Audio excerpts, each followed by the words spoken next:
Marcus was 34 years old, pulling in $127,000 a year, and he was sitting in his car outside a Walgreens, waiting for his direct deposit to hit so he could buy groceries. $127,000 a year. That's more than double the median household income in America. And he was rationing meals until Friday. Here's what nobody told Marcus. And what nobody is going to tell you either. Small decisions about money compound in ways most people never track until it is too late. Not the big decisions, not the house, not the car. The small invisible ones, the ones that feel completely reasonable in the moment. The ones that feel like you deserve them. Because you earned it, right? You worked for it. The problem isn't your income. It never was. And by the end of this video, you're going to see exactly why.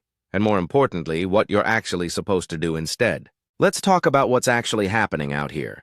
According to a 2023 CNBC survey, 36% of Americans earning over $100,000 a year describe themselves as living paycheck to paycheck. 36%. That's not a fringe statistic. That is more than 1 in 3 high earners who are one bad month away from a financial crisis. And here's what makes that number dangerous. Most of them believe their problem is that they don't earn enough yet. So they grind harder. They chase the next promotion. They negotiate the next raise. And then the raise comes. And somehow, 6 months later, they are exactly as broke as before, just with a nicer car payment and a slightly bigger apartment lease. This is not a coincidence. This is a pattern. And the pattern has a name. Economists call it lifestyle inflation. But that phrase is too soft, too academic. What it actually is a trap. A trap that was built for people exactly like you. High ambition, high effort, high income, zero net worth. Let me tell you what happened to Marcus. Because his story is your story, just with different numbers. In 2018, Marcus got his first six-figure job. $102,000 as a project manager in Austin, Texas. First thing he did, moved into a $1,800 a month apartment. Reasonable, right? He was making good money. Then he leased a 2019 Audi A4, $547 a month. He deserved it. He'd been driving a 2009 Honda Civic with a cracked dashboard for 5 years. Then came the subscriptions. Netflix, Hulu, Spotify, a meal kit delivery service, a gym membership he used twice, a LinkedIn premium account, a software tool for a side hustle he never started. None of these individually were crazy. A $15 subscription here, a $12 one there. But here is what Marcus never did. He never sat down and looked at all of it together at the same time on the same page. By 2021, Marcus was earning $127,000. Now stop for a second, because I need you to hear this part clearly. Marcus is not irresponsible. Marcus is not stupid. Marcus did what every advertisement, every social media post, and every cultural signal told him he was supposed to do when he finally made it. You work hard, you earn more, you upgrade your life. That's the deal. That's what you were sold. And here is the betrayal hiding inside that deal. The system that tells you to spend more when you earn more is the exact same system that profits when you stay broke. Your landlord profits. The car manufacturer profits. The subscription company profits. The bank that issued your credit card profits. Every single upgrade you made to your lifestyle when your income. Here's where it gets interesting. In late 2021, Marcus got laid off. Pandemic-era restructuring. 3 weeks of severance. Remember that $1,400 in savings? Gone in 11 days. He had to borrow $3,000 from his mother. He was 34 years old, had earned over $350,000 in the previous 3 years, and he was borrowing money from his retired mother. That moment broke something in Marcus, but it also cracked something open, because Marcus did something most people never do. He pulled every single transaction from the last 36 months. Every purchase, every subscription, every coffee, everything. And when he laid it all out, he saw it. The compounding, not the big expenses. Those were obvious. It was the invisible ones. The $8 monthly fee here, the $23 charge there, the upgraded account tier he forgot to cancel. Over 36 months, Marcus had spent $14,400 on subscriptions alone, half of which he either barely used or had completely forgotten about. $14,400, that's a down payment. That's a year of maxed-out Roth IRA contributions. That's the difference between being broke and beginning to build something real. And that is the real trap. Not the big lifestyle upgrades, those are obvious. The trap is the compounding of small, forgettable decisions that each feel completely justified in isolation, but collectively drain the exact wealth your income was supposed to build. Think about this. If you earn $120,000 a year and you save nothing, you have zero net worth.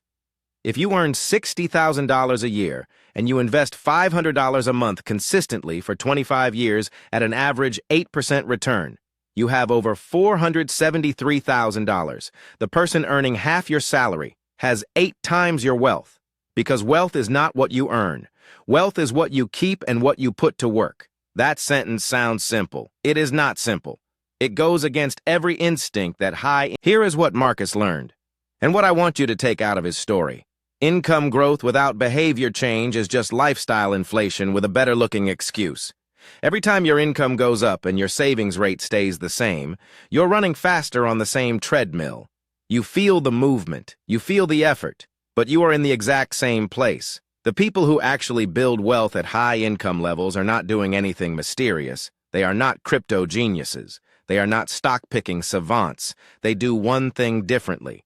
When their income goes up, their lifestyle stays flat. Or it goes up by a fraction, and the rest gets automated directly into wealth-building accounts before they ever see it. They don't rely on willpower. They don't trust themselves to transfer money at the end of the month after they've already... So here is exactly what you do starting this week. Step 1. Do what Marcus did. Pull every recurring charge from the last 3 months, every subscription, every auto-renewal, every membership. Write the total number down. Do not estimate it. Calculate it. Most people are shocked. Step 2. Apply what financial planners call the pay yourself first rule. Before your paycheck hits your checking account, a portion goes automatically to a savings or investment account, not what's left over. First, automatically. If you've been waiting for the right tool to make this effortless, this is the moment I'd point you to Acorns. It's the app I've seen recommended consistently for people who want to automate their wealth building without needing to be a financial expert.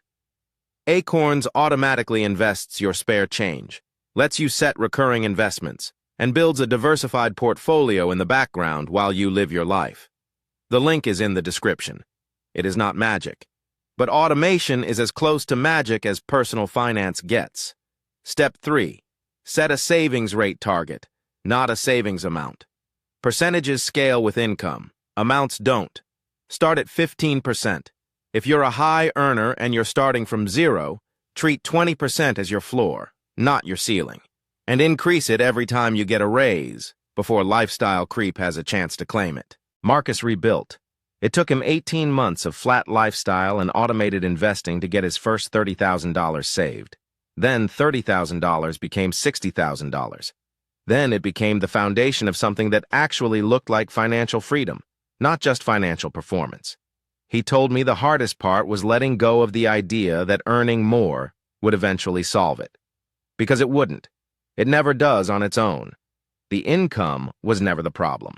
The system you were given to think about money, that was the problem. And now you know. If this hit differently than you expected, drop a comment with the word trap. I read every single one. Subscribe if you want more videos that tell you what the financial industry hopes you never figure out. And share this with someone who needs to hear it. Someone who is grinding hard and wondering why the number in their account never seems to match the effort they're putting in. They deserve to know this too. Disclaimer. This video is for educational purposes only. Nothing constitutes financial advice. Always consult a licensed financial advisor.